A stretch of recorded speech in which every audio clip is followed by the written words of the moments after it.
যেমন আগেরবার তারা নিকাব অপরিহার্য হওয়ার কথা বলেছিল, এবার কিন্তু তারা নিকাব অপরিহার্য হওয়ার কথা বলছে না, জাস্ট হিজাব অপরিহার্য হওয়ার কথা বলছে। তথা মুখ খোলা থাকলে সমস্যা নেই, যেটা আগেরবার তাদের নিকটে মুখ খোলা থাকলে সমস্যা ছিল।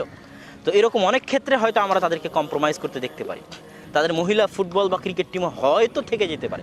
সুতরাং যারা ইসলামী দল আছে বা জনগণ আছে, আর যারা বেশি আবেগপ্রবণ হয়ে যাচ্ছে, যে হয়তো একটা বিশাল কঠিন ইসলামী শাসন দেখতে পাবে, হয়তো তাদের সেই আশা বুড়ে বালিও হতে পারে।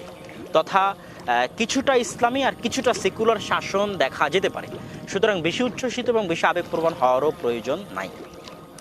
তবে তারা যে প্রশাসনিক কাঠামো দিকে তারা যাবে বলে আমাদের ধারণা এবং বিশ্লেষকদের ধারণা, সেই প্রশাসনিক কাঠামোটা কিন্তু ইসলামী প্রশাসনিক কাঠামো।